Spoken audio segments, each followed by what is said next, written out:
beautiful job. I want in particular, because of what she's gone through this last few days, done an incredible job. As you know, Christy, I'm going to ask you to say a few words about Texas. The first person there was first person I saw on television was you, actually. And you've worked great with the governor, who's terrific. And you might want to tell a little bit about the trials and tribulations, but we appreciate the job that you and everybody have done. You had people there as fast as anybody's ever seen, so really appreciate it. We all do, and maybe you could say a few words. Sure. Well, thank you, Mr. President. I want to thank you for your leadership. Texas is strong, and the people of Texas are incredibly strong. They've gone through something that is absolutely horrific, and it is heartbreaking to watch these families suffer the way that they are. As soon as this flash flooding event happened, you know, the governor has activated his emergency responders. Nim Kidd is his emergency management director, who is incredible, and has immediately worked with the local first responders to get help to individuals and get them evacuated, put requests into me. We deployed, sir, right away, as you know, because you and I were talking a lot during this time, the Coast Guard. We also had some assets out of Customs and Border Protection. Our BORTAC teams went in and helped with rescues and clearing debris so that we could get roads open and people get the help that they need. I think when I got there the most, sir, that day, as soon as I arrived on site, was getting a briefing from all the emergency responders, was just how unified they were in focusing on the fact that we're there to save lives. They were there to rescue people, find people who were still alive, and to reunify them with their family members. We as a federal government don't manage these disasters. The state does. We come in and support them, and that's exactly what we did here in this situation. FEMA went to an enhanced level immediately, but as soon as you signed the major disaster declaration, we were able to get them resources and dollars right away, just like you envisioned, through state block grants to help them with cleanup. And we're still there in presence, and FEMA's been deployed, and we're cutting through the paperwork of the old FEMA, streamlining it much like your vision of how FEMA should operate, and it's been a much better response to help these families get through this terrible situation. We still are looking for people. We're still looking for a lot of little girls and other family members that were camping along that river, and they will continue until they find every single person, and we will continue to help them and assist in that. I was surprised when I got there at the camp that day, right after this happened, the parents that were there, the parents that were looking for their children and picking up their daughter's stuffed animals out of the mud and finding their daughter's shoe that might be laying in the cabin, and just hugging and comforting people matters a lot. I'm extremely grateful for God's hand in that whole situation, because hundreds and hundreds and hundreds of people were saved. And this is a time for all of us in this country to remember that we were created to serve each other. God created us to take care of each other.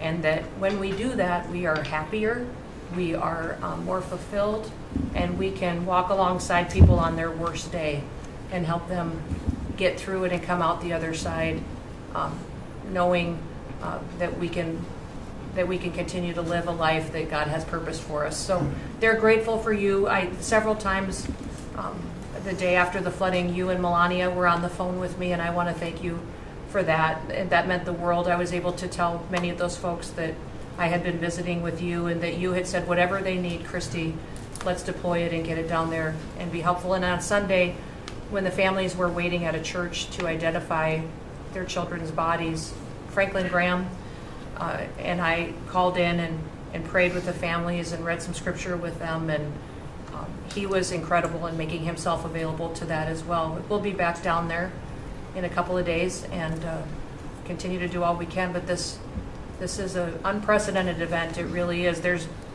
been tragedies like this around the country, but everyone is unique in different situations, and the response the federal government had supporting the state through this I'm proud of the people that stepped up and immediately came. The Coast Guard, when they came in, they had a difficult time even getting the aircraft in and landed. They had to try several times in the weather to get it in and deploy. And I think we've heard about, our one Coast Guard member that was responsible for saving over 165 people, but that entire crew did incredible work. And all the first responders there did incredible work. And I know people are getting tired now, but they're getting reinforcements and volunteers are showing up. And I just want to commend the governor and his team for being the leaders. And they're so thankful that you're letting them make the decisions and manage the response like it should be. And then us supporting them with the resources of the federal government. We've already deployed dollars to the state, much like the block grants that you've talked about. Right. So they're grateful for that, sir. There's never been a wave like this outside of the breaking of a dam.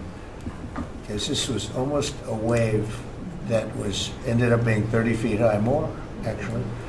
Now with the dam you can understand it, but this approached almost with that speed.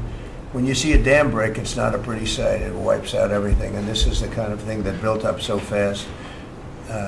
And it's happened 2 or 3 times before over the years, but not to this extent. But tell them when you met the father who was picking up the daughter's clothing. And I had walked through so the sad. cabin where all the little girls died, and I had kind of fallen apart in there, but I walked out of the cabin, and a gentleman was standing there, and he said, that man over there needs a hug. And so I walked over to him, and I hugged him, and I said, do you work here? And he said, no, my little girl was in that cabin. And he said, and I just found her best friend about an hour and a half ago. She had passed away. And he just fell apart. And so then we just hugged and talked for probably an hour about that. But then there was the grandpa was there looking for his granddaughter as well. There was a dad there of one of the counselors. The counselor was alive, but she was dealing with the fact that she had hung on to some of these girls and was trying to keep them out of the floodwaters and had gotten hit by something and had lost 2 of the girls and wasn't able to hang on to them and was going to live the rest of her life thinking about that moment when she wasn't able to hang on to these girls. But these parents were picking up their kids' belongings out of the mud and throughout the camp and putting them in bags. And then one of the dads said, I knew 50 of these girls here. So I knew that was her dress and my daughter's friend's dress. So he was picking it up and putting it in a bag to return to her parents. And so it was and then the director was there comforting everybody who had lost his father the night before too. And he was still there trying to facilitate all of these parents grieving their children and find them. So the strength of people is incredible. One of the things that I asked there today, that day, was that they all have escorts or counselors when parents come in. So from that point, that when they came into the camp, that they have somebody with them when they're going and looking for their children's belongings or looking for their children. And so, very emotional, but also just so tragic. The relationship with Texas and the governor has been obviously very good for years with me, but the relationship with Texas and their first responders and us with our first responders and lots of other people, and we brought in a lot of helicopters from all over, and we had a lot of helicopters. It was actually dangerous, a lot of helicopters up there, but they were real pros, and they were responsible for pulling out a lot of people, and we got them there fast, and Texas had some good ones too, but the response has been incredible, and the fact that we got along so well, I don't know, I don't even think that's a political thing, but we got along so well, and it was so unified. I think a lot of lives have been saved. That could have been as bad as it was, and you could have lost double or triple. This thing was just really horrible. Well, congratulations on a great job, and I appreciate it. I know you're going down. I'll be going down on Friday with First Lady, who would be taking a trip, and we don't want to get in anyone's way because that's what happens. The president goes and everyone's around focused on. I don't want anyone to focus on us, but it's possible they could have somebody saved still. There's a lot of areas. It's a big area. And, it's probably unlikely at this point, but there could be, they're thinking there could be the possibility, but what a tragic situation. A good job, and we'll see you on Friday, and we'll finish out the day here. I think you've been reading a lot about, it's a terrible topic when you talk about financial after this, but we have a big country and we've been doing very well. The tariffs, as you know, are starting to come in at record levels. Tremendous amounts of money are coming in to our country. We never did that before. We're not used to it. We only have tariffs going out. We only adhered to the rules of other nations who charged us tremendous tariffs because we were led by stupid people or people without any business sense. And I'd like to ask Scott, you could maybe talk a little bit about how well we're doing with regard to the money coming in. And the big money will start coming in on August 1st. I think it was made clear today by the letters that were sent out yesterday and today. Go ahead, please. Yes, sir. We will have taken in about $100 billion in tariff income thus far this year, and that's with the tariff, the major tariff not having started till the second quarter. So we could expect that could be well over $300 billion by the end of the year. We don't agree with CBO scoring, but for those who do, the CBO scored tariff income over the next 10 years at $2.8 trillion, which we think is probably low. And, sir, under your leadership, we're witnessing. And they gave us no credit during this last little, the great, big, beautiful bill. I always use the word great. I add that to it because it really is what it is. It's never been anything like it, actually. And I want to thank all the Republicans that voted for it. And I want to, scold the Democrats because they're voting for tax cuts. They're voting for no tax on tips, no tax on Social Security, no tax on overtime, and many, many other things far more important than that. Great health care. And frankly, every Democrat should lose their election because it was purely political to vote. They were told not to vote for it. So think of it. We got 218 to 2. And then with the Senate, we had 50 to 3. Democrats didn't vote at all. Not one positive vote with all of the good things in there. Economic development money, tremendous border money. Now you're loaded up on the border. And I don't think we're going to need so much of it because we had zero come in last month, so I'm not sure how much of it we want to spend. You may think about that. You may actually think about saving a lot of money because the wall's been largely built and it obviously worked, but you may want to think about that.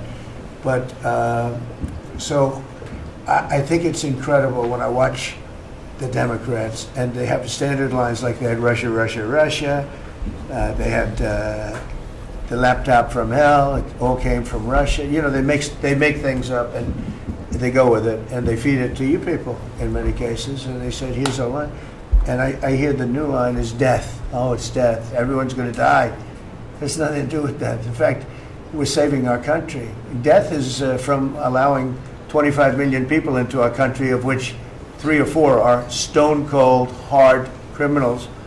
11,888 are murderers, many of them committing more than one murder. That's death, and the Democrats did that. Joe Biden did that by allowing people to come in here just totally unchecked, unvetted, open borders. The whole world was dumped into our country from prisons, from gangs, from mental institutions. We have many people walking the streets, walking in areas that we don't know anything about that came out of insane asylums. They released the insane asylum population into our country, and it's amazing the job that you and Tom Homan are doing, by the way, on that. But we have to get them out, and we have no choice. We have to get them out, and we are getting them out. And so, Pete, you want to tell them about our great military and how well we did with respect to the bombers and the B-2? We had the pilots here 2 days ago, and they were incredible people. Go ahead. Yes, sir.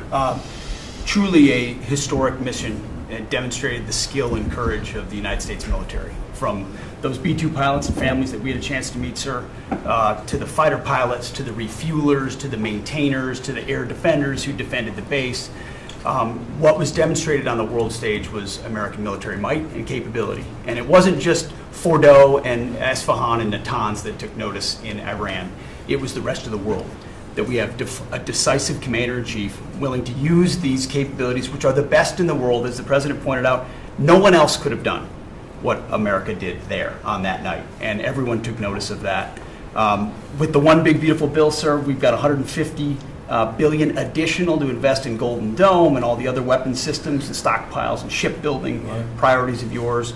Another month, another historic recruiting bump. It's not just the Army and the Marine Corps anymore, it's the Navy, the Air Force, and the Space Force, all historically ahead of where they've ever been. So historic spirit inside the military. We had a chance to be at NATO, Marco and I, and see how the world responds to us saying it's time for you to shoulder the burden and take the lead for your continent. That only happens with President Trump leading.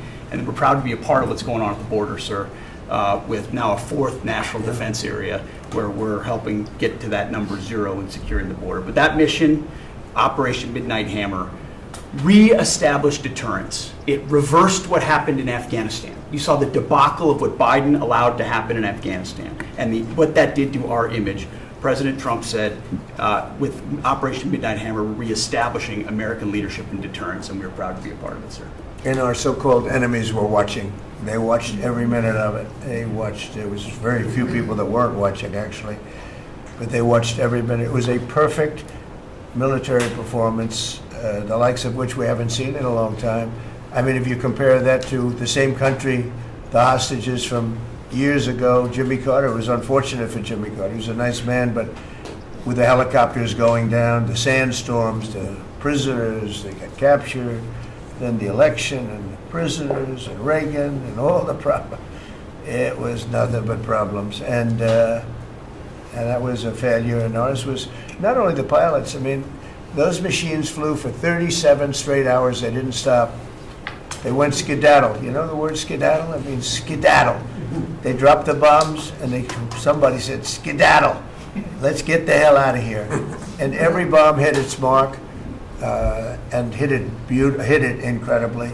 And as you know, the Atomic Energy Commission said it's gone. That place is gone. We had a lot of fake reporting, mostly from CNN, where the scammer writer, a writer for CNN, who should be fired, by the way, she was involved with the 51 fake intelligence agents, if you remember that. She did that story, created a story out of it. She created a story out of the laptop from hell, saying it came from Russia, but it actually came from Hunter Biden's bedroom, or worse. Just a scammer, and she's still at CNN, which is pretty amazing. But we'll ask you a question about her.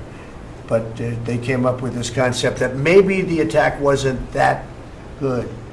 And I saw it happen right after the attack. I saw this person on CNN. I like to watch the enemy. You learn from the enemy. And I watch, because you have to know where they're coming from. And I watched her say, Anderson, I'm hearing stories that maybe they didn't hit their target. Maybe it wasn't that good a hit. And they were hearing stories. The next day it was a little more, and the next day a little more. After 3-4 days, she was saying, I don't know. I don't think it was that. Except by that time, everybody knew it was hit perfectly. The evidence is in the planes. The pilots are the best evidence. But they actually came out of their plane, because they were here the other day, and they said, it was so sad. We did such a good job. We flew into very dangerous airspace. I'll never forget, we were in the Situation Room, and they said they have entered Iranian airspace, and everyone took a deep breath, because they had more missiles pointed at them, but the equipment is so good, it's stealth, way up in the air, and it was stealth, and they went right through that, and they by the time they found out they were there, they were already gone. That was the word skedaddle, get the hell out of here. But they were right in the most dangerous airspace in the world, and they took those big, beautiful, very fast, they're unbelievable planes. I mean, they become really beautiful works of art. I always thought they sort of were cool, but now they look better than just cool, don't they, huh? But they dropped the loads, and literally they would hit, if you look at this table, from here to there, they had a half a refrigerator door is the way to best explain it. Take a refrigerator door, average size, cut it in half. That was their target. They hit every single one. Then we had 30 missiles, Tomahawk, shot from submarines 300 miles away. Every one of them hit their target. It was a perfect mission. Then they came back, almost 37 hours. Every plane worked perfectly. The mechanics were here too. I said, you got to get the mechanics here. We didn't have any problems. If you remember, they had a lot of problems with the helicopters, but they did fly through a dust storm, which they shouldn't have done. Sometimes you say, let's go back and try it on a nicer day. Dust and sand don't work well with helicopters if you know much about helicopters, but that was a horrible embarrassment to us. Then we had Afghanistan, which I think was the most embarrassing moment in the history of our country, and we would have gotten out. I was the one that got them down. I would have kept Bagram, the big air base, which right now is controlled by China, among the most powerful runways in the world, thick with concrete and steel. Anything could land, and right now they were 1 hour away from where China makes its nuclear weapons. I was keeping it. Outside of that, we were leaving, and I would have been out faster than them, but we would have gotten out with strength and dignity. Instead, that was the most botched up mess I've ever seen. They left all that equipment behind, and every year they have a parade running down some third-rate street with the equipment. You know, it's supposed to be Fifth Avenue. It doesn't work. But with all that equipment that they left, they should have taken every ounce of it. I was taking every ounce. I said every screw, every bolt, every nail you take out of there. And Millie said, I remember one time, sir, we're better off leaving the equipment. Why? Well, it's cheaper. I said, cheaper? You mean it's cheaper to leave a $150 million airplane rather than flying it into Pakistan or India or someplace, or just flying it straight home? It's cheaper. Yes, sir. That's when I knew he was an idiot. Didn't take long to figure that one out. But they left all that equipment, but they left their dignity behind. It was the most embarrassing moment, in my opinion, in the history of our country. Not that we got out. We should have not been there. But that we got out the way we got out, with great embarrassment and death. You had 13 young people. I've gotten to know their families very well, but you had hundreds of people killed that nobody talks about. You had the other side, many people were killed. Many people are walking around with no legs, no arms from that whole thing. They left from the wrong airport. They should have left from Bagram, because Bagram was a big base with hundreds of miles of fencing and territory around it. Nobody would be able to get near it. And they left. So, we've done a great job, and I think people are really starting to see it. They're starting to appreciate it. Pete's done fantastically. That mission was a work of art. And I have spoken to some of our perceived, I don't know if they're enemies, but they're perceived as being potential enemies. And they essentially said the same thing. Very impressive. There wasn't a thing that we didn't lose an engine. We didn't lose it. They landed and they were cheered. But the sad thing was they were cheered, and one of the pilots said, we were a little concerned because when we got out, we were told that on television they were reporting that we may have missed our targets. Sir, we hit every target. That's what I do for a living. We hit every target. In fact, when the bombs hit, a yellow haze came over the horizon that I've never seen before. It just lit up the whole horizon, brighter than the sun. It was like looking into the sun. He goes, we hit our target, because you know what that was exploding. And but they were a little downbeat because they listened to that fake CNN reporting and the fake New York Times. They worked together to try and say that it wasn't perfect. They couldn't say what they missed. All they could say is, maybe it wasn't perfect. And you ought to fire that reporter immediately. You should fire her. Real fake. And so I just want to congratulate those pilots. And, a lot of people don't like bringing things like that up. I do. I always like confronting, because otherwise the public doesn't know that you're a bunch of crooked people. But they know, they've learned, and the media has to straighten out their act. The media is down to 17% approval. You got to do a little better than that. It's important for the country that you do better. I think they ought to make a lot of changes. I think changes are going to be made to the media, but it's hard to have a really successful country if you have a corrupt media, and we really have a corrupt media.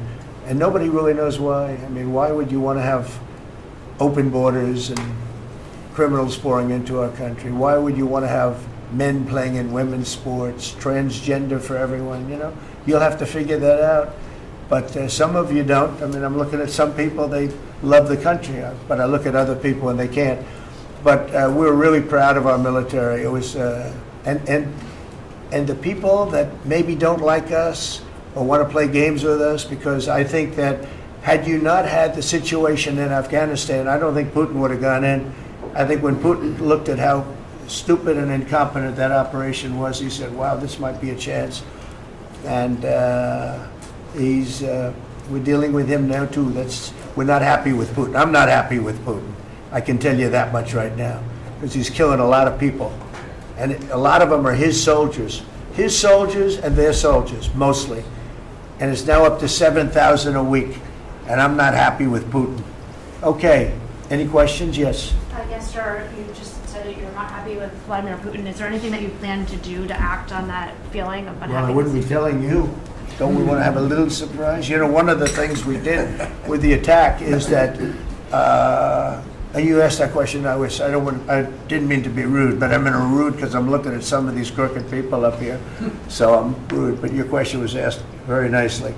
But one of the things we did is we went over every fact. We wanted to get every fact straight. We wanted to have the distance straight, the number of pilots straight. Everything had to be correct, because this was a very important mission. If we failed on this mission, it was beyond the war that, obviously we had with Iran and Israel, a lot of hatred, a lot of years and years of hatred, centuries of hatred. People have never seen anything like it. So we wanted to be correct with all our facts. So what I was doing is just asking, it would be great if the media would be correct with their facts. That's all we ask for. So go ahead. So finish it up. Oh, yes. Just returning back to Russia, if there's anything that you would signal about your displeasure with them. Well, I'm very unhappy with them. There's no reason for this. It's turned out to be tougher, but it's only tougher. And I will say the Ukrainians were brave, but we gave them the best equipment ever made. We gave them the anti-tank busters that knocked out tanks. I mean, you just aim them in the direction of the tank and the tank is gone. We gave them missiles, the latest and the greatest. They were able to shoot down a lot of things that would have normally wiped out. Probably would have been a very quick war. It would have been a war that lasted 3-4 days, but they had the benefit of unbelievable equipment. And Europe gave them to. We gave them far more because Biden shouldn't have done that. He should have equalized. We should have given them the same, or we should have given actually less than Europe. It affects Europe much more than us, but we're in there for over $300 billion. Europe's in there for over $100 billion, but still, Europe gave a lot. And I will say this, the Ukrainians, whether you think it's unfair that we gave all that money or not, they were very brave because somebody had to operate that stuff. And a lot of people I know wouldn't be operating it. They wouldn't have the courage to do it. So they fought very bravely. But we gave them the best equipment in the world. We make the best military equipment by far. There's nobody close. You look at other equipment from other countries, it's not even close. That's why everybody wants to buy our equipment. And that's why we're going to step up these contractors now that make it. And they're brilliant, but they make it too slowly. And we have to step them up, Pete, and let them make it at a much higher rate. Unfortunately, we have to do that. But if you look at our Patriots, if you look at our Tomahawks, if you look at our, what we do with tanks is, you wouldn't want to be driving a tank. You would feel nice and secure, but they are javelins, they're called. And I gave them the javelins. Remember they said Trump gave the javelins and Obama gave them sheets, right? They called Obama at that time. Barack Hussein Obama, if you haven't heard, did a terrible job. But that was a war that should have never happened, and a lot of people are dying, and it should end. And I don't know, we get a lot of bullshit thrown at us by Putin. For you want to know the truth, he's very nice all the time, but it turns out to be meaningless. Do you want to sanction him? Lindsey Graham has a sanctions bill on Russia. Do you want him to move ahead I'm with looking that? at it. Yeah, no, I'm looking. The Senate is passing and passed a very, very tough sanctions bill. Yeah, I'm looking at it. And you'd sign that? It's an optional bill. It's totally at my option. They pass it totally at my option and to terminate totally at my option. And I'm looking at it very strongly. Yesterday you said you want to send more weapons. Go ahead, please. The Council of Economic Advisors released a new report saying that imported goods have actually decreased in price from December I know, isn't that through March. amazing? Well, my question is, With the tariffs. the Fed chairman keeps saying that tariffs are going to cause price increases. Are we Are the sure? prices just not Chairman passed of the through? Fed? Yes, exactly. Well, Are the prices, You do a better job than him. are the prices just not passed through yet? No, I think what's happening is everything's evening out. You know, when we charge, see, what people don't understand, the other countries have been charged, almost every country charges us tariffs. We had deficits with everybody for years, for decades. And we were like this big monolith that made bad deals with everybody. We rebuilt South Korea and we stayed there. It's okay, we rebuilt it and we stayed there. And they pay us very little for the military. I got them to pay billions of dollars, and Biden then canceled it when he came in. You know, I said to South Korea, as an example, we give you free military, essentially, very little. And I think you should pay us $10 billion a year. And they went crazy. But they agreed to 3. So I got 3 with a phone call. And I was satisfied. I said, but next year we have to talk. And then we had a rigged election, and we never got to talk. And you know what Biden did? They probably went to him and they said, listen, Trump treated us terribly and we shouldn't be paying anything, and he cut it down to nothing. So that's what happens. It's ridiculous. That's the other thing. We're talking to countries about contributing to the military, not only just paying more in NATO, but contributing. We have 45,000 soldiers in South Korea. We have 45,000 soldiers in Germany, 52,000 actually. And that's a huge economic development for them. That's tremendous amount. That's like having a city. It's tremendous money for them, and it's a tremendous loss for us. So we're talking, in a very nice way, we're talking to them about it. It's very unfair. We supply the militaries to many very successful countries. I mean, South Korea is making a lot of money, and they're very good. They're very good, but, they should be paying for their own military. President Trump, can I ask you a question from Powell as well, and then a question to the Attorney question General? about what? Jerome Powell, and then I have a question for the Attorney General. Jerome Powell, who you've been pressuring to lower interest rates, he's facing accusations of lying to Congress, which is a potential crime about the Well, then he opulent. should resign immediately. We should get somebody in there that's going to lower interest rates. Do you want congressional Why don't you Republicans call to for look his into- resignation? Do you want congressional Republicans to investigate and It's pursue okay and with punish? me. I think he's terrible. I think, look, we're paying, I call him Too Late. T-O-O, Too Late, like Too Tall Jones for the Dallas Cowboys, right? Too late.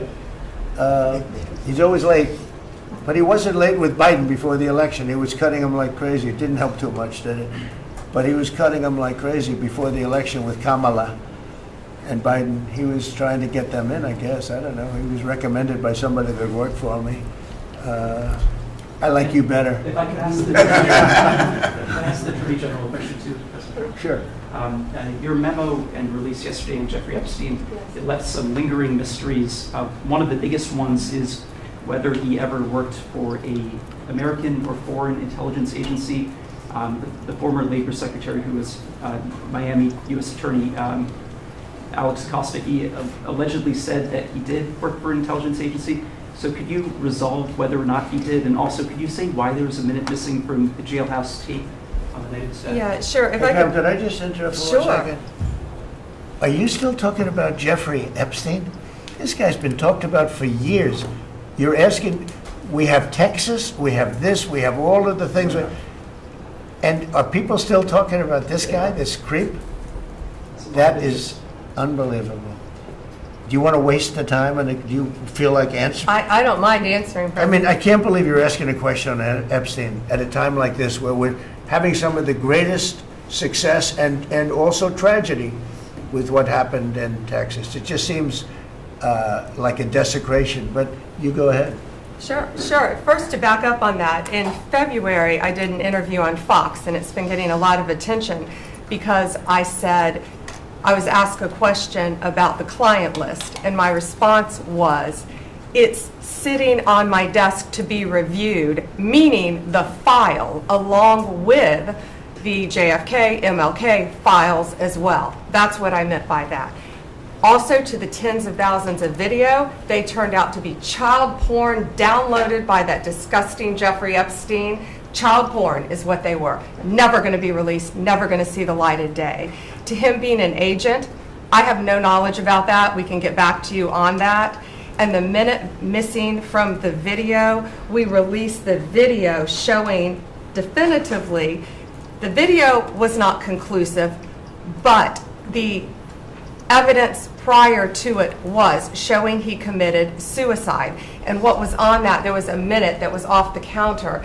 And what we learned from Bureau of Prisons was every night, they redo that video. It's old, from like 1999. So every night the video is reset, and every night should have the same minute missing. So we're looking for that video to release that as well, showing that a minute is missing every night. And that's it on Epstein. Mr. President, on the tariffs again, on August 1st, you've said it is the deadline. What incentives do countries have to negotiate? It seems that deadline keeps moving. It was April 2nd, now it's... We didn't move, no. It's always been August 1st, that's when we're paying. A statement was put out today, and I put it out just to make it clear. It wasn't a change, it was August 1st. We don't change very much. Every time we put out a statement, they say he made a change. I didn't make a change. Clarification, maybe. No, August 1st they pay.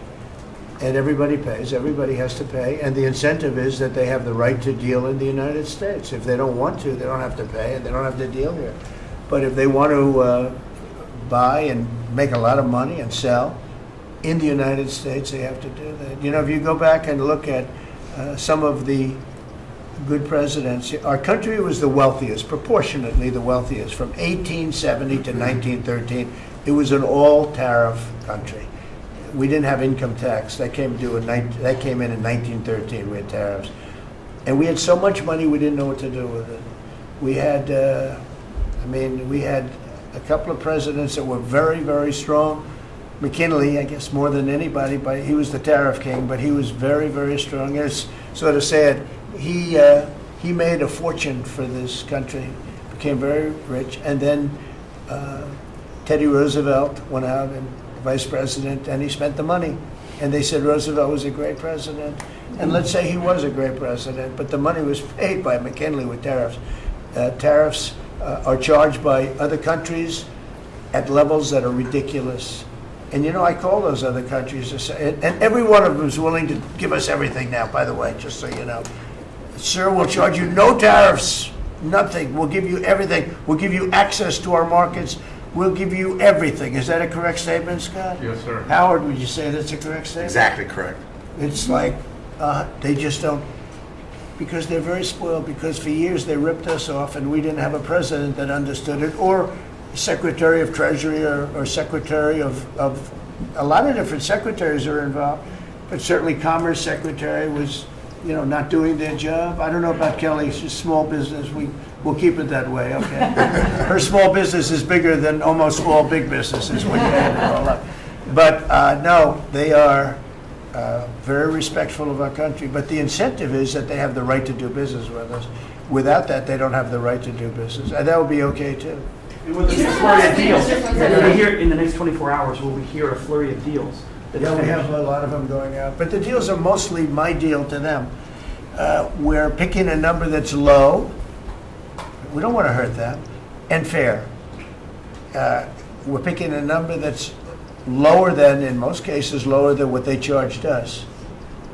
But it's amazing when you've paid all this money for years and they get one president that's a little bit different and a little tougher on this subject, and they're willing to drop everything they've been charging us for years and years. We have countries going, we will have you don't have to pay any tariff to come in and do business. They're giving us total access to their countries. They gave us no access to the country. They'd say, well, you cannot go into our country. Okay, good. Now we will give you total access and you don't have to pay any tariffs. But please don't charge us tariffs. And we don't like that deal. So the letters I send out we have made some deals. We can make a lot more deals. It's just too time consuming. It just makes it more complicated. And we can do things over the years too. We're not hard line. But it's about time the United States of America started collecting money from countries that were ripping us off and laughing behind our back at how stupid we were. Okay? Thank you. Mr. President, Yellow to the yellow. on the tariff issue. So you've talked about India coming, but then a couple days ago, you issued a new tariff threat to members of the BRICS countries for Yeah. if they aligned with anti-American policies. 10% charge. That would be India, Brazil, That's Russia, right, they have South to pay Africa. 10% if they're in BRICS. Because Right. BRICS was set up to hurt us. BRICS was set up to degenerate our dollar and take our dollar as the standard, take it off as the standard. And that's okay if they want to play that game, but I can play that game too. So anybody that's in BRICS is getting a 10% charge. Is that immediate, sir? Or is Yeah, that pretty soon. if they engage in some behavior? Well, if they're a member of BRICS, they're going to have to pay 10% tariff, just for that one thing, and they won't be a member long. I thought BRICS was, I said this about a year ago, and it largely broke up. But, there are a couple that hang around, but I thought it largely broke up. BRICS is not, in my opinion, not a serious threat. But what they're trying to do is destroy the dollar so that another country can take over and be the standard. And we're not going to lose the standard at any time. If you have a smart president, you will never lose the standard. If you have a stupid president like the last one, you would lose the standard. You wouldn't have the dollar as you. And if we lost the world standard dollar, that would be like losing a war, a major world war. We would not be the same country any longer. We're not going to let that happen. The dollar, you ever hear the expression, dollar is king? The dollar is king. We're going to keep it that way, okay? And I'm just saying, if people want to challenge it, they can, but they're going to have to pay a big price. And I don't think any of them are willing to pay that price. Does that Red jeopardize? Dress, Thank you, Mr. President. Are you optimistic about reaching the tariff deal with the European Union soon? Well, the European Union has been speaking to us, Ursula and the whole group, and they've been very nice. They treated us very badly until recently. Now they're treating us very nicely. It's like a different world, actually. They've treated us very badly. They were among the toughest to deal with. Actually, in many respects, they were much worse than China. Look at what they do to our companies. They sue Apple. They sue Google. $17 billion they got from Apple on a lawsuit that they didn't have a case. They have, judges that are European Union judges. And they take so much money away from our country in terms of that, in terms of other things that they do. They're very tough. But now they're being very nice to us, and we'll see what happens. We're probably 2 days off from sending them a letter. We are talking to them. I just want you to know, a letter means a deal. A lot of people said, we got 200 countries. We can't meet with 200 countries. We have a few trusted people that know what they're doing, that are doing a good job, but you can't do it. You have to do it in a more general way, but it's a very good way. It's a better way. It's a more powerful way. And we sent them a letter. You read the letter. I think it was well crafted. And mostly it's just a little number in there. You'll pay 25%, 35%. We have some at 60, 70. Those are ones with massive, where we have massive trade deficits because they've treated us very badly. But I would say in every case, I'm treating them better than they treated us over the years. Don't you agree with that? I do. I could have done much. I could have been much harsher. I don't want to do that.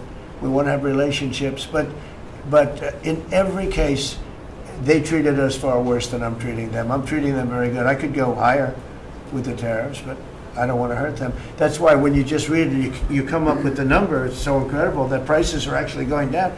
Just so you know, when I got in, everyone said, "Oh, eggs are going through the roof." That was the first. I was in for about 4 days, and they started screaming at me about eggs. They said, "That's Biden's problem." I didn't know about eggs, but eggs went up about 5 times. You did a fantastic job, and we ended up shortly getting. In fact, for Easter, they said, "Go out and buy plastic eggs. You can't use real eggs." Well, we bought 200,000 eggs for the White House for the Easter egg hunt that we have at the White House, and there were eggs. We had the price down, and now the price is lower than it was before. We did a good job with eggs, but we did a good job with groceries. Our prices are down in this country. A big part of it's oil. The oil, you had a couple of places last week, you had $1.99 for oil, for gasoline. Nobody thought they'd see that. I want to get it lower if I can, but we've done a good job. You've done a very good job. Do you want to say a couple of words about that, you and Chris, about what's happening with energy? Well, absolutely, but I would say on the pricing side, President Trump, the fact that you've endorsed and supported a policy of energy dominance That sends a signal to the market that we're going to have more supply. You talked during the campaign about inflation being a country buster. You've broken the back of inflation in 6 months among all the other things you've accomplished. We have no inflation. And we've got, and then heading into the 4th of July, these were the lowest gas prices at the pump in 4 years. And again, for Americans, this is like hundreds of billions of dollars that stay in their pockets because we lowered the price of gas at the pump. And when we lower the price of energy, it lowers the price of food, it lowers the price of the clothes you wear. It's the biggest thing. It's the biggest thing. It's like a big tax cut. When you get energy down, every 50 cents is like a massive tax cut, and we've gotten it down much below that. You know, we had great energy, great low prices, everything else. When the election turned over, I'm trying to be nice about it. It turned over, shockingly, but nevertheless it happened. Energy started going up, and it went up really bad, and then he went back to the Trump policy. The problem was they didn't know how to do that, and he lost it. He lost that sucker. That big sucker was out of control, and his energy prices went way up, and that's what caused it. But it was also stupid spending. They spent money like, they used to use the term drunken sailors, but I won't use that term. Although it is very descriptive, I won't use that term. I refuse to use it. But they spent money at levels that nobody had ever seen before, and trillions and trillions of dollars wasted on the Green New Scam, greatest scam in the history of our country, other than maybe Russia, that might have been. But the Green New Scam was the single greatest scam in the history of our country, and continues to be, but it's weakened badly. It's hobbling along because people are they're finally getting it. But they spent trillions of dollars on the Green New Scam, getting nothing for it. Devised by a couple of young people that weren't even good college students, you know? Not even good students. Check out their marks. Can you clear something up, Mr. President, on what you said last night? Not for CNN. You said you would send Not for more CNN. Go ahead. The You last said you jobs send report, in the more last jobs to report, Ukraine. Mr. President, in the last jobs report, the manufacturing jobs actually lost 7,000 jobs. When will the investments that you've been talking about have an effect Well, on they're manufacturing? building the plants now. About 7 have started. We're going to have hundreds started within a short period of time. Lee Zeldin, who may be the most important man in this room, I'm sorry, but he's the one that gets the permits, whereas he's the one that has to get the permits for the plants and the factories, and permits that used to take 5 years, he's getting in record-setting times. AI, we're leading China a lot in AI, and if we go with this, you know, I'm allowing the plants to build their own electric. I'm allowing them to become an electric utility, so they can produce their own electricity, because we need double to be successful with AI, which is the biggest thing now. We need double the electricity that we have, which is hard to believe. We need even more than that. And they're building plants with their own electricity substations. They don't have to use the grid. And anything they build extra, they're putting into the grid. So we're supplying the grid with brand new electric sources. And you know, it's funny, when they came to see me, they never even asked for that. I told them about it. The reason they didn't, they thought that was an impossibility. You're not allowed to build your own electric. These are massive investments that are being made in building electricity for their plants. And they're going to have, I think, Doug, a lot of electricity left over. And that electricity is going to be passed into the grid and give us no more, you know, like you look at California. They have blackouts and brownouts every week. They're totally out of control. They have a really incompetent governor. Where's Chris? Is he here? Do you want to speak to the subject? Yeah, I think a huge thing in the One Big Beautiful Bill, Mr. President, because of your leadership, is the ending of these subsidies, as you call them, the Green New Scam. That saves our country $500 billion over the next 10 years. But American taxpayers were paying twice. They're paying that money, $500 billion in the subsidies, and they were paying more expensive electricity price. If you subsidize something, you should at least lower the cost of it. But in this case, we were subsidizing something and paying more for it. So the One Big Beautiful Bill had two huge things: ending wasteful spending. Wind, solar, and batteries combined are 3% of U.S. total primary energy. 3%. For $1 trillion, another $500 billion coming. That's just not a good investment, hurting our businesses, hurting our consumers. And That one big beautiful bill also unshackled oil, gas, and coal development in the United States, onshore and offshore.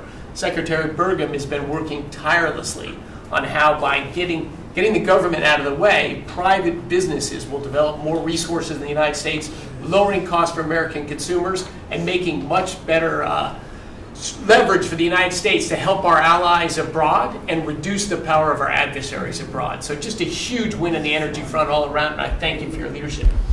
We're setting records now on energy, and there'll be nothing compared to what they'll be in about a year from now, but we're setting records. And wind is a very expensive form of energy. It's very bad for your beautiful surroundings, the plains and the valleys, and the birds are dying all over the place. You know, the whole thing is a disaster. They're almost exclusively made in China. Not that I have anything against China, because I don't have a great relationship with President Xi, but I asked him, how many wind farms do you have? He makes them, but they don't have a lot of wind farms, I'll tell you, very, very few. And wind is tremendously expensive and is very ugly. And if you own a house that's inside of a windmill, your house is worth less than half. And you hear noises. And interestingly, in New England, you probably read, where for 50 years they had 2 wells washed up. 50 years. And last summer, they had 14 washed up. Now, I'm not saying that's the wind farm that was built, but maybe it is, right? Probably is. It's tremendously expensive, and it can only be done with subsidy. You know, I know a man that's in that business, and one of the biggest in the world actually runs a company that builds these stupid windmills. And he said, I hate the business because it's the only energy where you need subsidy. He said, energy shouldn't need subsidy. You should make money with energy. So wind. The other one is the solar, those big solar fields. They're taking our farmland. Our farmers are like mortified by it. They hate it. It's very, very inefficient and very ugly too. You know, probably better than a windmill, but you go around and you see all these things that are 3 miles long by 3 miles wide, and you say, what the hell is that? And it's a lot of plastic from China. It's plastic, black plastic from China. Now, we want to be smart. We're going with, look, China right now is building 58 coal-fired plants, 58 big ones. They have 62 on the books to build.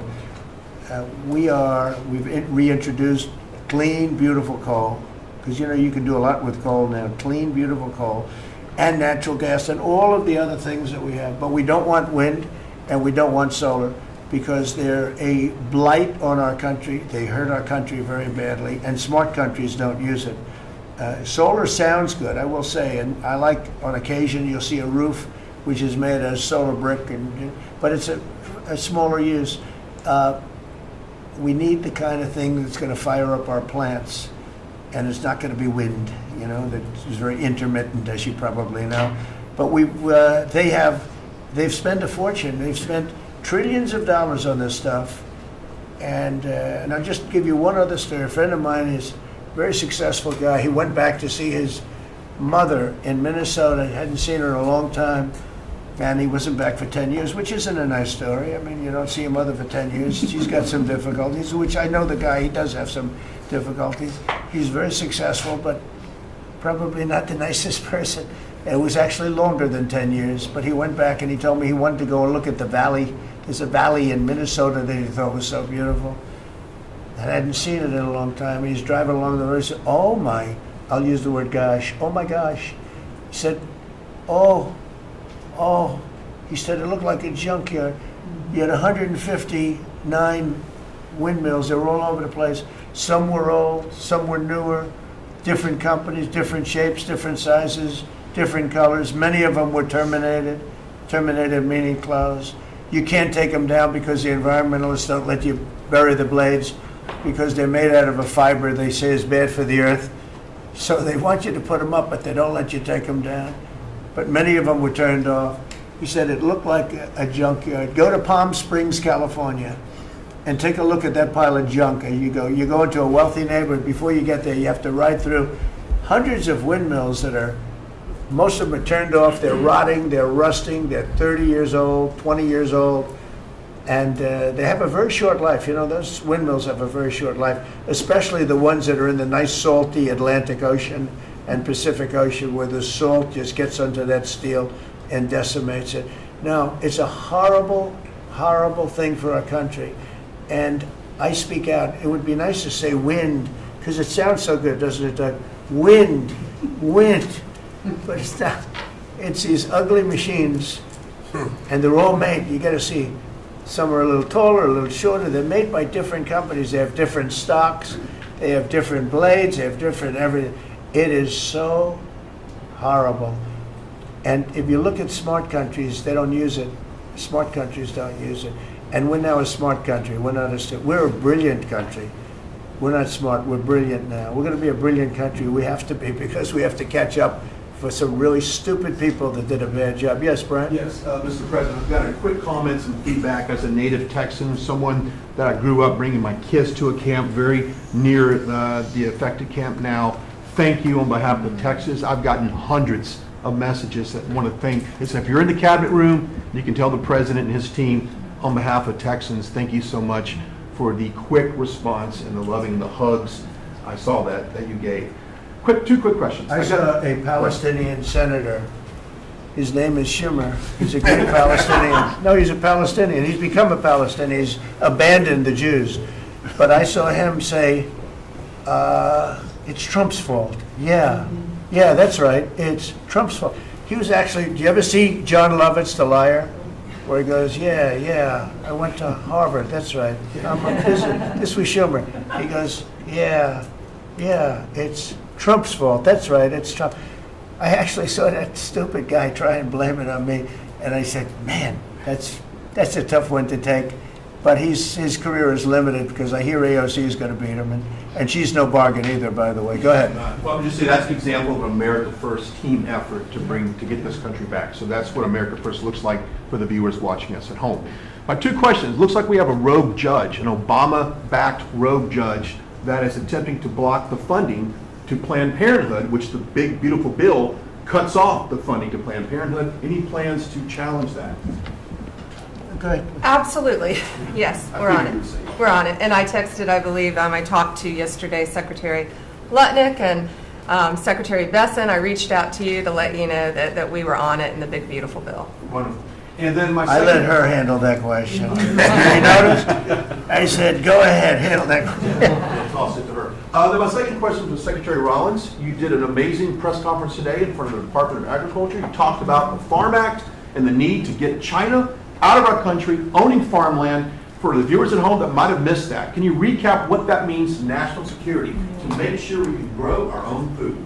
Well, thank you, Brian, sir, if you don't mind. Yes, this morning Secretary Hegseth, Secretary Noem, and Attorney General Bondi and I had a press conference at the USDA. I just happened to have a chart in case it came up, but obviously the Chinese owning of farmland in our country is a massive national security issue. And for the media, you can see the yellow is where all of the farms have been purchased over the last number of years. And the red is around all of the military bases where that farmland has been purchased. So this is a massive national security issue. The press conference this morning included 3 of our greatest governors as well, Sarah Sanders from Arkansas, Jim Pillen from Nebraska, and Bill Lee from Tennessee. The states have begun taking a leadership role to ban the purchasing of China farmland. Obviously, Congress needs to step up and catch up, and we're going to be working alongside of them as well. We had some of our members, great members of Congress there, but it is time. And I think that this morning was symbolic of many things. The first of this administration working every day to effectuate President Trump's leadership and unequivocal support of America First. But second, just how close we are as a cabinet. I don't know in any other administration that you'd have 4 cabinet members at the USDA on a Tuesday morning when it's about 110 degrees outside with the sun beating down on us talking about Sir Your Vision. So I think it was a great day. It was just the start. There's an executive order coming and some other things coming behind that. But protecting America's farms isn't just about protecting our farmers. It's also about national security. So that's what we discussed this morning. I do want to say that I think we have had a really good relationship with China lately. And We're getting along with them very well. They've been very fair on our trade deal, honestly. And I hope we're going to have a great relationship. It's a big, strong, powerful country. We're more powerful than they are. We have much better military equipment than they do. But we are getting along with them very well. I'm getting along with President Xi very well. We speak often. And with all of that being said, and I understand what you're saying, but I think we're getting along with China very well. Mr. President, you want to send more weapons to Ukraine, as you said last night. Last week, the Pentagon paused some shipments of weapons to Ukraine. Did you approve of that pause? We wanted to put defensive weapons because Putin is not, he's not treating human beings right. He's killing too many people. So we're sending some defensive weapons to Ukraine, and I've approved that. So who ordered the pause last week? I don't know. Why don't you tell me? I think that's a question for the Pentagon. Go ahead. Mr. Yeah. President, on immigration, the Secretary, the Agriculture Secretary, did say this morning that undocumented workers would not be covered by any amnesty who are working on farms. You had said maybe that the ISA folks won't go after those folks on farms. So which is it? There's no amnesty. What we're doing is we're getting rid of criminals, but we are doing a work program. Do you want to explain that, please? Yeah, this morning we talked about, of course, this was a top of mind question. This morning we talked about protecting the farmers and the farmland, but obviously this president's vision of no amnesty, mass deportation continues, but in a strategic way, and then ensuring that our farmers have the labor that they need. Secretary Chavez-DeRimmer has been a leader on this. Obviously this comes out of the Labor Department, but moving toward automation, ensuring that our farmers have that workforce, and moving toward an American workforce. So all of the We've got to above. give the farmers the people they need, but we're not talking amnesty. Lori, do you want to say something about Yeah, thank you, Mr. President. On this, thank you, Secretary Rollins, how important this is never to displace the American worker. What the Department of Labor is doing is focusing on what the law entails now, being more modernized, more streamlining, to work through the H programs. We're going to have a concierge approach to that, where we have developed a new office to answer the need of our farmers and ranchers and producers, and not to displace the American worker, and follow within the law now. And that does not include an amnesty program at all. And we've seen that working, and we'll continue to have that roll out. On the other topics that we've somewhat talked about, the jobs numbers, Mr. President, 4 months in a row, we've seen those jobs numbers increase. That's an exciting time for our manufacturers. That was asked earlier. We know it's going to take some time, but through that deregulation process that Lee and I are working on as well, the Department of Labor has rolled out 63 new deregulations that we're going to be moving through. In the first Trump administration, it was successful with over 30. We've just rolled out 63 new ones in order to double down on those manufacturing companies, to let them know that we have signaled through this process that we will assist them in getting the workforce that they need. It's an exciting time. That one big beautiful bill, that was the signal to my former colleagues in Congress to get this done. It's been an important time. I spent time on the ground visiting 7 states in 9 days prior to that bill being passed, because it was the most pro-worker piece of legislation that we will ever see really in this country right now. No tax on tips, no tax on overtime, no tax on Social Security. That matters to the American worker, because we don't want to take their money and give it back. We want them to keep more of their hard-earned dollars in their pockets currently, and that's what they're excited about. And as I move forward with these tariff talks, I heard a company, orthopedic company in Indiana, say to me, for the first time since you have taken office, Mr. President, their increase in their bottom line by 8% since these tariff talks have happened. Not one company has said the president is not doing a good job. These tariff talks are working. They're feeling it on the ground. The media has told a false story, because what's happening on the ground is positive, and that's what we're seeing in these jobs numbers. So I really, through the Department of Labor, to come in behind all the secretaries and build this workforce is going to be key to the American worker. So thank you for what everybody did this last week. The one big beautiful bill is a doubling down of this, and we're going to see these workers start to grow. And that apprenticeship program is going to be working. That's we'll right. have that It's gonna be million great. apprentices across the country. We, as you know, we're building plants all over the country now, which you weren't building any plants 4 years ago. You weren't building anything. But those plants, when they open up, it's going to be, you'll see numbers like you haven't seen ever. I don't think in history you'll never see numbers like what we're going to see in the very near future. Many of them are building the plants. Some are just starting right now. You know, it's a brand-new administration. But, and they wouldn't be here except for two things. November 5th, the election, and the tariffs. And frankly, I guess the election was more important because of the tariffs. I mean, another person wouldn't have done this. But they're coming in because of the tariffs. They have to, they're not going to pay 25, 30, 40, 50%, 70, and 100%. And we'll be announcing something very soon on pharmaceuticals. We're going to give people about a year and a half to come in, and after that, they're going to be tariffed if they have to bring the pharmaceuticals into the country, the drugs and other things into the country. They're going to be tariffed at a very, very high rate, like 200%. We'll give them a certain period of time to get their act together. But they were all here, now they all left. They went to other places because we allowed, people that sat in this room allowed it to happen. And I don't allow it to happen. The people in this room don't allow it to happen. So we're going to be announcing pharmaceuticals, chips, and various couple of other things, you know, big ones. We did steel, as you know, they're 50%. We did aluminum, 50%. Lumber just came out. Why don't you announce copper? And we did cars. And now, today we're doing copper. Copper, what would that tariff be on? The section of tariff? I believe the tariff on copper, we're going to make it 50%. 50%. Any breakthroughs on See, I'm glad he Gaza? didn't question it. Just Any sort of said- I sort of just thought, what would that be? A quick one. I didn't have much time, but he agreed with me. That's why he's Howard. Any breakthroughs on Gaza with the Prime Minister, and there's reports that you're meeting with Netanyahu again tonight. Is that Yeah, I accurate? am. He's going to come over again tonight. We're talking about Gaza, mostly Gaza right now. It's he's been very unfairly treated. I think what they've done to him in Israel is very unfair, having to do with this trial. I think, you know, he's a wartime prime minister, had an unbelievable outcome, and I think he's been treated very unfairly. But he's coming over later. We're going to be talking about, I would say, almost exclusively Gaza. We got to get that solved. Gaza is a tragic. It's a tragedy. It's a tragedy. And he wants to get it solved, and I want to get it solved, and I think the other side wants to get it solved. Steve, could you talk on that, please? We're in proximity talks now, and we had 4 issues, and now we're down to 1 after 2 days of proximity talks. So we are hopeful that by the end of this week, we will have an agreement that will bring us into a 60-day ceasefire. 10 live hostages will be released. 9 deceased will be released. We're meeting at the President's direction with all the hostage families to let them know.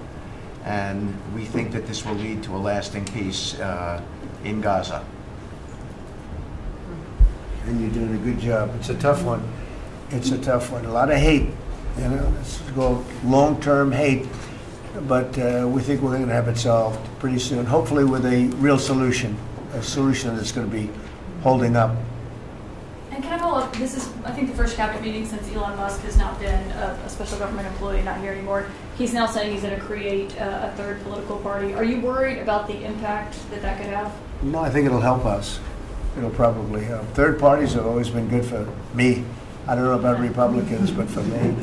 Are you second guessing any of the cuts that DOJ made? Since you described him as off the rails. Look, we cut hundreds of billions of dollars with DOJ. We could have done it differently. I would have done it differently a little bit, maybe, but it was something that we saved a lot of money. You can always second guess. I guess some of the people in this room maybe would have done it slightly differently, and some would have done it exactly the way it was done.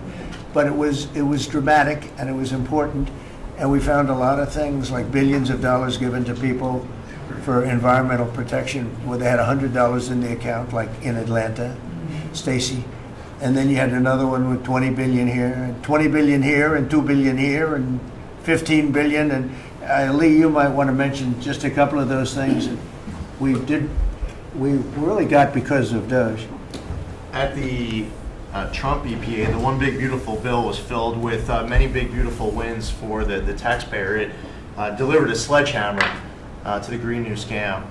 Billions of dollars rescinded. So it's a big deal for the American taxpayer who sees money go through pass-throughs that are filled with self-dealing and conflicts of interest.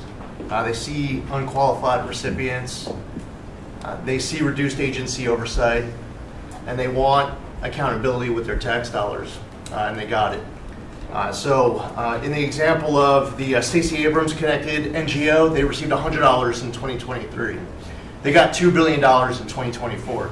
They had to complete training on how to develop a budget that was put into their grant agreement. They, out of nowhere, started paying a CEO $800,000, a COO $450,000, 22 people making over 150 grand. Out of nowhere, this is tax dollars. So money go through pastors, through other pastors, through other pastors, and we lose oversight over it. And you see that it's going to former Biden officials, it's going to former Obama officials, it's going to Democratic donors. And we're not here saying we want to take money from a left-wing NGO and give it to a right-wing NGO. We want to give it back to the taxpayer. This is about us being good stewards of American tax dollars without any apology or regret. That's why President Trump was elected last November. Because there are a whole lot of people who maybe they hadn't voted Republican in a long time. Maybe they didn't even vote for President Trump the first time around in 2016, but they're regretting that vote from 2016 and they were making it right in 2024. So the One Big Beautiful Bill gave us the tools to rescind billions of dollars more. We're seeing hundreds of thousands of dollars that'll get wasted per electric vehicle as an example of this money that was going through it. They gave $50 million to a group called Climate Justice Alliance. They say that climate justice runs through a free Palestine. The Biden EPA gave $50 million to a group that says that climate justice runs through a free Palestine. We say that if you're going to spend $1 in the name of remediating an environmental issue, then spend $1 on remediating an environmental issue. We say that we can protect the environment and grow the economy. We want to help grow more baseload power in this country. So why is it that it took this long for this team to get assembled, to be able to fix the mess that we inherited?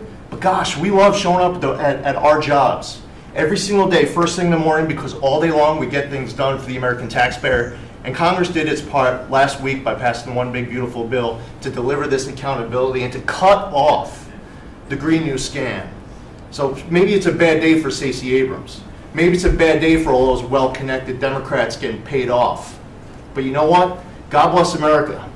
Because at the end of the day, President Trump is here, J.D. Vance is here, and the greatest cabinet ever assembled to deliver that much-needed and highly demanded accountability. Mr. President, That was a very good.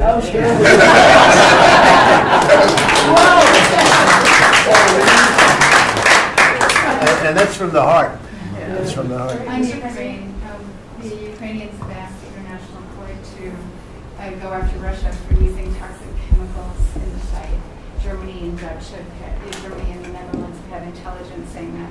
What does U.S. intelligence believe, and what do you believe about the use of chemical weapons? And would you agree that that's a case for the court? Well, I'd ask John maybe to discuss it if you'd like, John. Well, Mr. President, obviously chemical weapons, if it's documented and its use, it's illegal. It's against all international laws of armed conflict and treaties. And obviously I can't share in this room with this audience the intelligence that I can share with you privately, but obviously you're not going to stand or allow for any violations of international law by anyone. That's right. Thank you. Could I ask Sean to Department of Transportation, Sean Duffy, former great congressman, very popular, decided to go out and make a couple of bucks. He made a lot. And he got bored with that, though. He likes serving people better, the people. And could I ask you to just discuss a very important subject to me, and that's the modernization of our equipment at airports so that planes aren't crashing into each other and bad things don't happen. It should have been done many years ago. We were going to do it, and then the election precluded that, unfortunately. But we're doing it now. Could you tell them where we are? Yeah, if I can start with Newark. You guys all covered what happened in Newark. We had outages for a couple of 30-second outages a couple months ago. We have, in 2 months, Mr. President, it's historic speed, laid new fiber lines for communication and tested those in the next month. So those new lines for the Philly Tracon that controls the Newark airspace, they're up and running, lightning fast speed. June was the most on-time June ever in the history of Newark for air travel. So that's going incredibly well. By the way, we should have dealt with this because Joe Biden and Pete Buttigieg had moved the center from New York to Philadelphia. They didn't test the lines. They didn't do the work. which is what brought us all these problems. But in the big beautiful bill, we got $12.5 billion. This is a historic investment in air traffic control.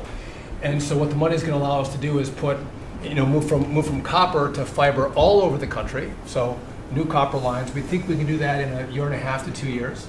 We have radar that dates back to the 1950s, some of it from the 60s and 70s. We get brand new radar across the country as well. We have some infrastructure money to build TRACONs and centers, the en route centers that control the traffic across the country. So this is a massive new start to rebuild air traffic control. And again, this is dilapidated. Americans think that their government takes care of them and makes the investments that are necessary to make the country work. And for 30, 40 years, the investments weren't made. And so under your leadership and direction, we are making those investments. And per your direction, right now we are interviewing what we could call a general contractor or an integrator. One company to manage. It's a massive project. The FAA is not qualified to manage this kind of a project. So we are now going through the process of finding who that one company will be to manage the whole project. We'll interview those companies together and make that selection. So we'll write one big beautiful check to one beautiful company that'll be responsible for this whole build. But if I just make one last point, this is not enough money. We're going to need more. But this is a massive new start. The biggest investment. We'll need some more money on top of it, but a great start from the big beautiful. It's a starter. It was very important to us. And just to cover that, there have been accidents, and my pilots, I would often hear them say, "Oh, good," and they would use a different system, a different country to land in New York. They'd use the radar and other things from a different country. I said, "What's that?" He said, "Oh, our system is so bad." And I knew that. We were all set to start. And Boudette Edge came in, and what they did was so crazy because they hooked it copper into fiber, into steel, they had all different systems. They had hundreds and hundreds of contractors, different contractors for different airports. They spent billions of dollars, and they made the system worse because you can't hook copper into fiber. It doesn't work that way. You just can't do it. It's not doable, but they tried to do it. Didn't work out too well. And in the end, it was just a complete disaster. We want to have one great company. Now, Raytheon's going to bid, IBM's going to bid. We have 5 or 6 bidders that really are good and do this stuff. And we want one, because I know about overruns. I look at the railroad out in California, headed up by one of the worst governors in our country, who I used to get along with actually, but he's just, when you lose 25,000 houses and you would have had your cities burned down. If we didn't step in, Los Angeles would have been burned to the ground. But you look at that, and I said, I really know how to build, and you got to have one guy, one contractor, one great one, whether it's IBM or Raytheon is good, but you have 4 or 5 that are really, really great, and they're all bidding against each other.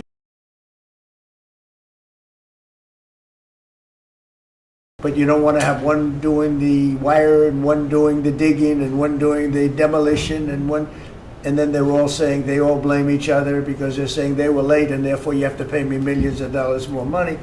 I know the system so well, and we're going to have a great company do the whole thing. We're going to get a fantastic price. Maybe we'll get them, they're very big and very strong, and maybe we'll get them to make a contribution toward getting it done at the right price. But we're going to have a great system. When we finish, we will have the best system on earth done by one of the 2 or 3 best companies. There are only a few companies can do this. This is not. But if you would have seen what this other group did, they were going crazy. They had, I heard 3,000 contractors. And then when it all came together, guess what? It didn't work. It's a disaster. So we're going to have in a pretty short period of time, so it'll take us about 2 years to build it. And we'll have a contract given out probably over the next couple of months. We have some great bidders, some great companies that want to do the job. You're going to have great air traffic control. Yes, can I just make one last point on this? So the last administration signed a contract with an American company to fix the copper to fiber, and that contract was a 15-year contract. The system is failing today, but that's how idiotic and incompetent the last administration was. And under your leadership, we're saying, listen, we don't have time. We don't have 15 years. We don't have 5 years. We have to do it right now. And so the president always talks about on time and on budget. We have embraced that. We are going to be on time and on budget. And by the way, you mentioned a train out in California. Stay tuned for probably give us 5 days and you'll have an answer on what's going to happen with the $4 billion that we potentially have invested on a train that's going to go nowhere. It's going to be $120 billion. They'll never connect San Francisco to LA. Again, the last administration wasted so much money on projects that never work. If you're going to have high-speed rail, you're going to invest billions, we should actually have high-speed rail in America, not boondoggles that fund political friends and allies and family They had members. from San Francisco, inside of San Francisco to inside of Los Angeles. Should have never been built because airplanes do it better. And you could drive it. You could drive it. No problem with driving it. The roads aren't even crowded. So they were going to do this. Somebody's idea. Somebody got paid off a lot of money and they started it. It was going to cost a very small amount of money. And it ended up costing literally hundreds of times what the original. And now what they did is they said, well, going into the city is too big a deal. So we'll leave it 25 miles short of the city. So now they're leaving it. They're not going to finish it, really. It's not the same project. So now they're leaving it outside of San Francisco and outside, short of each. They just want to get it done. And I've never seen cost overruns. You know, if you have a cost overrun of 10%, you should be ashamed of yourself. 20%, you should not do any more jobs. This is a cost overrun of 2,000%, something like that. It's unlimited, and it's not finished. And maybe it will never get finished. And I told Sean, look at it from every standpoint, but we don't want to, you know, we have federal money going into that, and it's like throwing it out the window. So whatever you can do to stop it. $15 billion and not one track has been laid. $15 billion and we're 16 years into the project, not one track. Mr. President, Mr. President, on New York, you're the most prominent Republican in the country from the city. What do you want to... Anywhere else, too? Well, I don't want to be a wise guy. Perhaps I could. Maybe Marco. But how do you want Republican voters in the city to vote in the upcoming mayoral election? Should they vote for Eric Adams? Should they vote for Sliwa? Should they pick someone else? Look, number one, you have a communist running, and you shouldn't vote for him. He's a disaster. He's leading. He's got the Democrat nomination because that shows you where the Democrats have gone. He actually wants to take over the grocery stores of John Catsimatidis, who's a great guy, a rich guy, grocer, does a good job, wants to take over. He actually called me the other day. He's concerned his stores are going to be taken from him, and they won't be run like John runs them, believe me. He runs a good operation, but he actually said he wants to run his own grocery stores.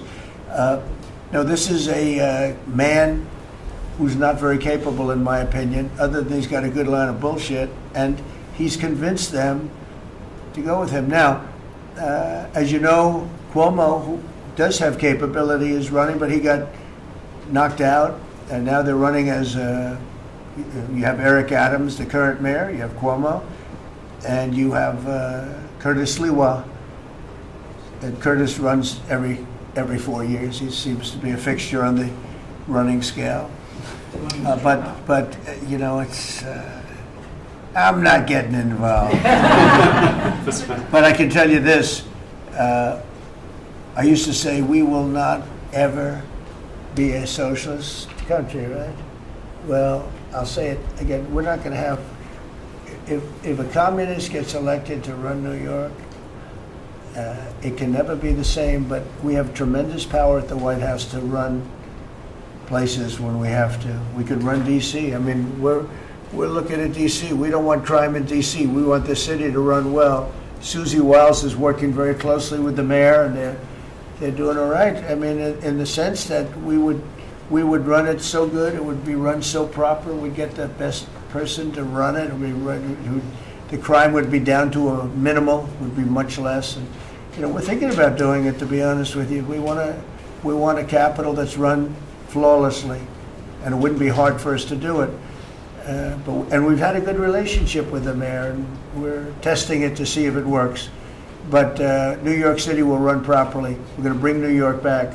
I love New York. You know, I loved New York for a long time. Then we had a bunch of crooked people in there. You have an attorney general who's a total stone cold crook, New York State, Letitia James, a total crook. All they do is want to go after political opponents. They do what's ever expeditious for them.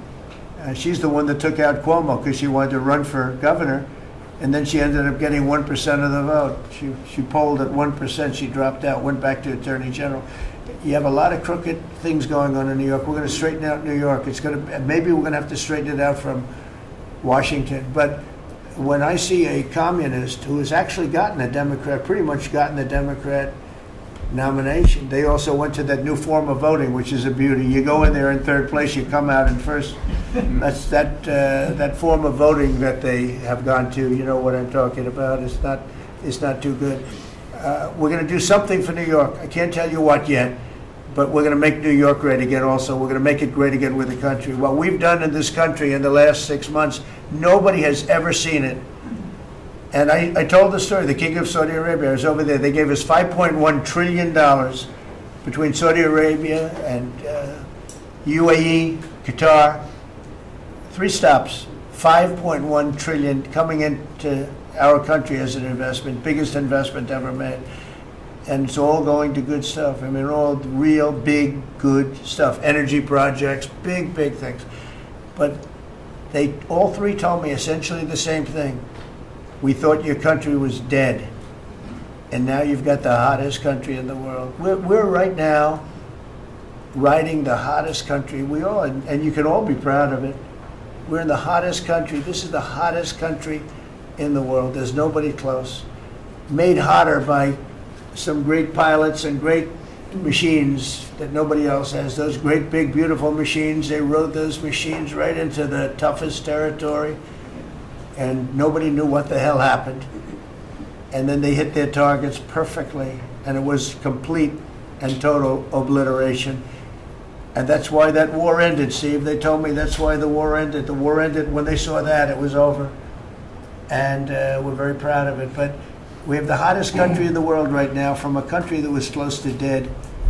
And if I didn't win, if you would have had the other person win, we all know who she is. Whether it was she or Biden, they're the same. He may have been more competent than her, and that's hard to believe, right?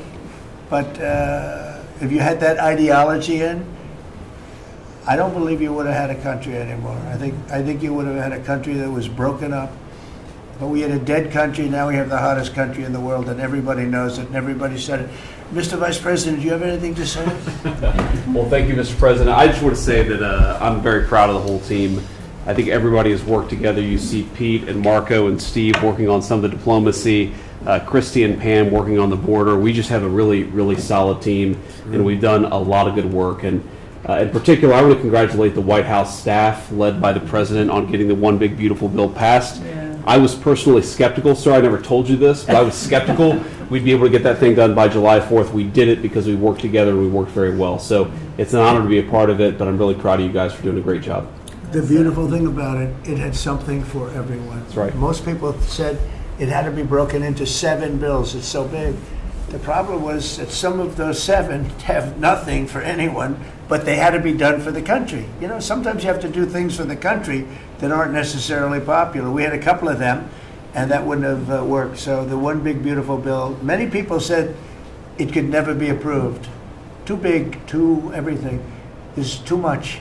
But it had something very big and very important for everyone, and it's great for the country. And remember, the Democrats have come up with a false narrative, you know, just whatever. It's just a line that they send to everybody and that they print. I think in the case of this, it's death, death. Everyone's going to die. I heard that. Everyone's going to, just the opposite. Everyone's going to live. What we're doing is saving our country and making it much bigger, better, and stronger than it ever was. I'd like to ask, Marco's been doing such a great job. Do you have anything to say? Well, it's just going through a list here, Mr. President, and I think the Vice President's pointed out to the great team you have, but and all these achievements that have happened domestically. But you think about it, under your leadership, we prevented and ended a war between India and Pakistan. NATO's now at 5% for the first time ever, the highest numbers ever. A peace deal between the Democratic Republic of Congo and Rwanda. a 12-day war that ended with an American operation that we're the only country in the world that could have done. Hopefully, pretty soon, a peace deal between Azerbaijan and Armenia. The entire Middle East and the infrastructure of it has the potential now to change because of Syria and Lebanon, and it hasn't even been 6 months. Sure. It hasn't even been 6 months, so it's a great testament to your leadership in this. Well, thank you very much, and you've done a fantastic job. Could I just ask Linda, she's involved in so much, she's so talented and so good, and she's working on a couple of little things like Harvard, who was given $5.5 billion over a short period of time. We caught him on that one, it's crazy, but you're working on so much, you want to bring education back to the States. How are you doing? Well, absolutely, and thank you for the opportunity. I think on the big, beautiful bill, what we saw, was school choice, that's finally on a national basis at the state level, but there are opportunities now for scholarships, more and more of them for kids who are in failing schools. It's going to be a big turnaround. I think one of the biggest accomplishments we had over the past week was the University of Pennsylvania with the Title IX ruling that Leah Thomas was stripped of her title, Riley Gaines and Paula Scanlon and other women who have stood, so strong against men and women's sports. And when you put out the executive order, I mean, that just solidified it and gave them the opportunity. So those are a couple of really, really big wins, and thank you for that opportunity. And how are you doing with Columbia and Harvard? We're negotiating hard. I think we're getting close to having that happen. It's not wrapped up as fast as I wanted to, but we're getting there. Okay, good. And you've done a fantastic job. Thank you very much. It's been a good team. Yep, you have a great team. Around this table, a lot of people have helped with that. That's right. Thank you very much. Maybe just in closing, we spent a lot of time, effort, very little money on this room. This is called the Cabinet Room. It's been here for a long time. And it had some pictures that were not many of them and not very good ones. And I actually spent time in the vaults. The vaults are where we have a lot of great pictures and artwork. And I picked it all myself. I'm very proud of it. That's Andrew Jackson, great Andrew Jackson. That's a gentleman named, and we call him President Polk. He was sort of a real estate guy. He was, people don't realize he was he was a one-termer, but he was a very good president. But, and I'm not sure I should be doing this, he actually gave us the state of California. He was the one, he was the one that, so I'm not sure, maybe he won't be there for long. But if you notice, the frame is the exact same size almost as the other one is Andrew Jackson. So that was a part of the reason too, I have to be honest. But Polk was actually a very good president who's got the same frame that I needed, okay? And up here you have the original George Washington right behind the light. And then you have Dwight Eisenhower, who was a very underrated president. He built the interstate system, and he was the toughest president, I guess, until we came along. But I don't mind giving up that crown, because I don't want to be too tough on it, but we want to be humane. But he was the toughest president on immigration. He was very strong at the borders, very, very strong. And sometimes you can be too strong. He was strong at the borders, and during a certain period of time, they were so strong that almost every farmer in California went bankrupt. And we have to remember that. We have to work together, and we have to remember that. But he was a very good president and a very good general, and he was, he was a four-termer. He was Franklin Delano Roosevelt. And if you notice, there were a lot of ramps outside. We have ramp, people say it's an unusual place for a ramp. It was because of him. He was wheelchair bound, but he was an amazing man. It's an amazing portrait, and we used to have him in the room, a different portrait, and it was a terrible portrait. It was almost like it was done by a child. And I used to say, I can't believe that he would have approved of that portrait of himself. And I was in the vaults and looking at things. I said, what's that? And we have some great curators here. We have 6 curators at the White House. They have 2 for paintings, they have them for furniture, they have them for different things. I guess cost is no object. Okay, cost is, maybe I'd have 1, but that's all right. But we have 6, and they're very talented, though. And he said, that's a picture of FDR. I said, really? Let me see it. They took off the wrappings, very well preserved. And I said, that's the picture they've been looking for years. That was the picture of Franklin Delano Roosevelt, and I said, oh, wow. And likewise, that frame-wise, it just doesn't work. It doesn't work if you have, I want to be nice, but it doesn't work if you have a big frame, a little frame, but it's like perfection. I'm a perfectionist. The mirror was down in the vaults also. I said, where is this from? And it's a very old, very storied mirror, beautiful. We put that up. And then over there is Honest Abe Lincoln. And that picture was in his bedroom. And we thought that this would be a very important place because this is where wars are ended. I'm not going to say wars are declared. I'm going to say wars are ended, okay? We'll be positive. And that's the picture of Abe Lincoln from his bedroom, sat in the bedroom for many, many years. That was his favorite picture of himself. And the Lincoln bedroom's very famous. You remember when Bill Clinton had it and he rented it out to people. Okay? We don't do that. But it's an incredible room. And we took that picture from his bedroom. That's Abe Lincoln. And then over here you have John Adams, and it's they were the first occupants of the White House, 1800. And John Quincy Adams, Mrs. Adams, they were the first occupants. So we have them looking at each other, and in between their stare is Abraham Lincoln trying to make peace.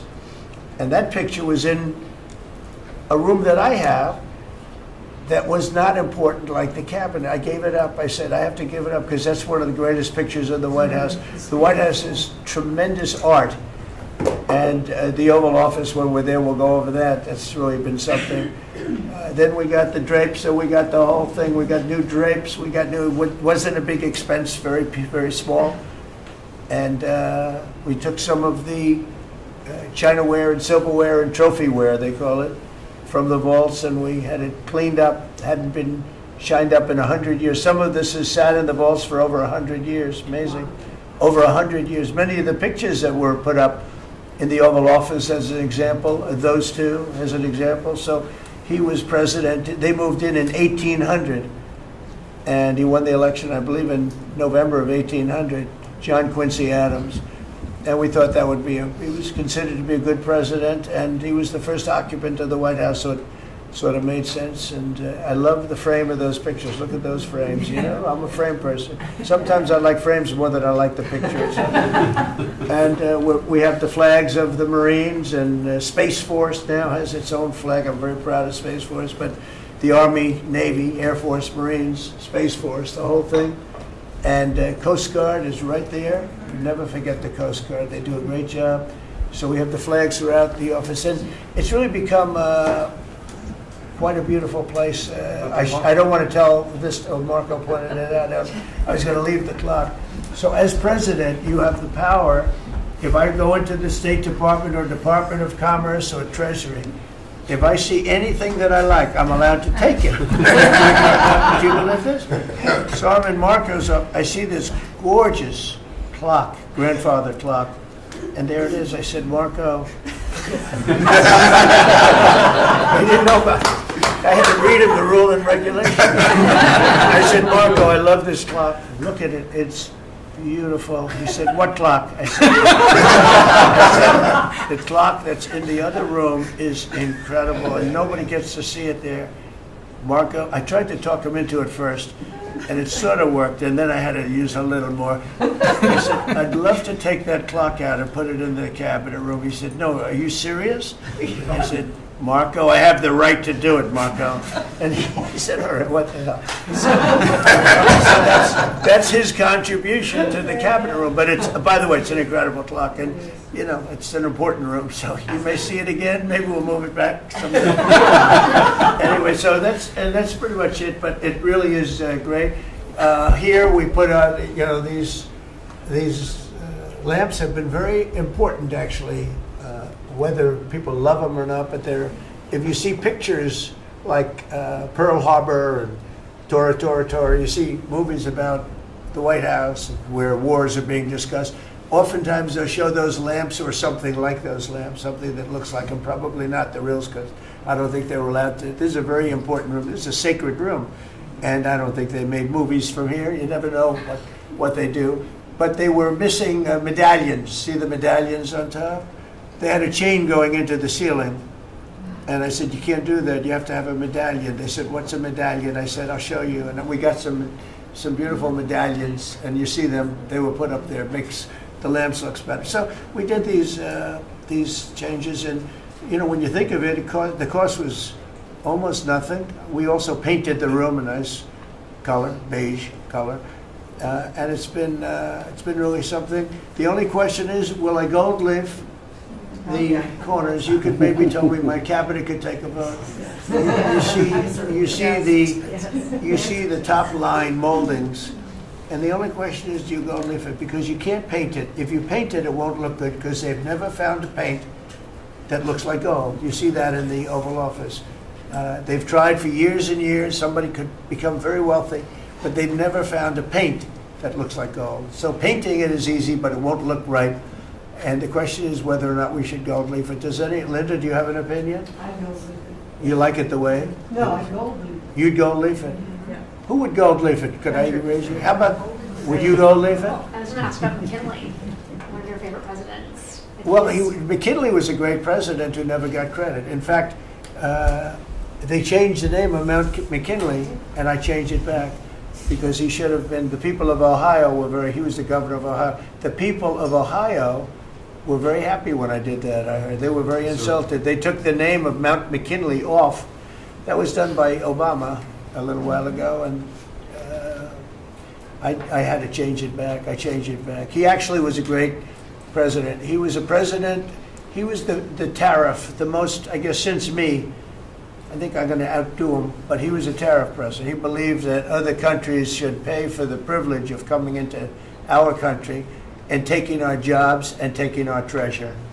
That's the way he explained it. They took our jobs and they took our treasure, and for that they should pay.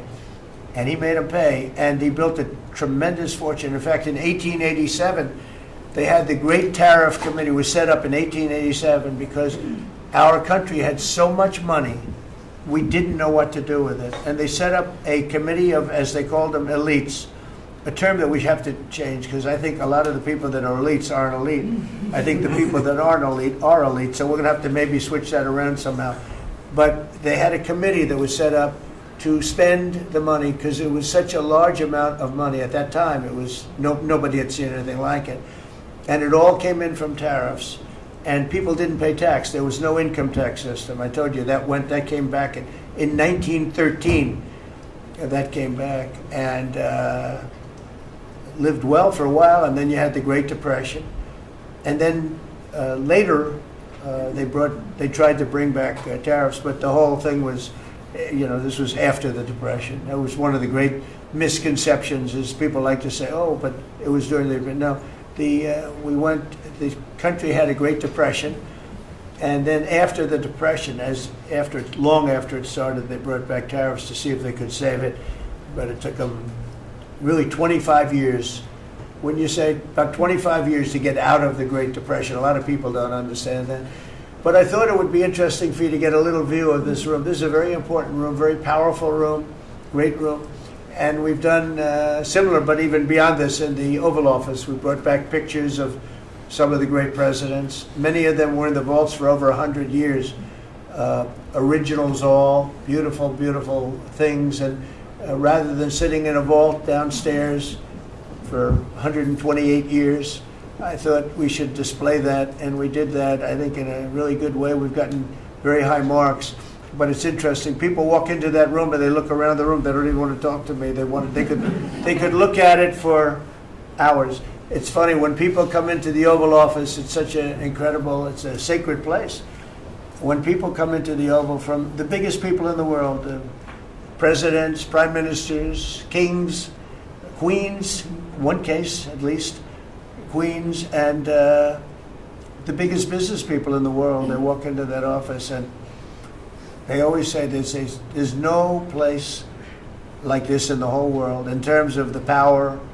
It's beautiful and all, but there are other beautiful offices. You have businessmen that have offices that are, full floors of office buildings, floor-to-ceiling glass, and they walk in there and they say, There's no place like this anywhere in the world. There's no place. And, you know, it's what it represents maybe more than the physicality of the room itself.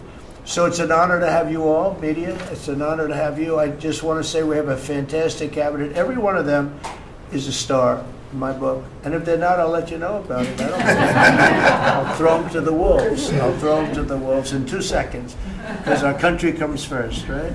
But I just want to thank you all for being here. It's been a lot of fun. Thank you very much, everybody. Thank you. Thank you, everybody. Thank you, press. Thank you, press. Thank you, press. Thank you, press. I'll tell you some other time. Thank you. Thank you, guys. Yeah, I will. Are we talking about next week or next? I'm going to go. I'll be going to the game. Yeah, I'm going to deliver it. They have it in my office. You're right.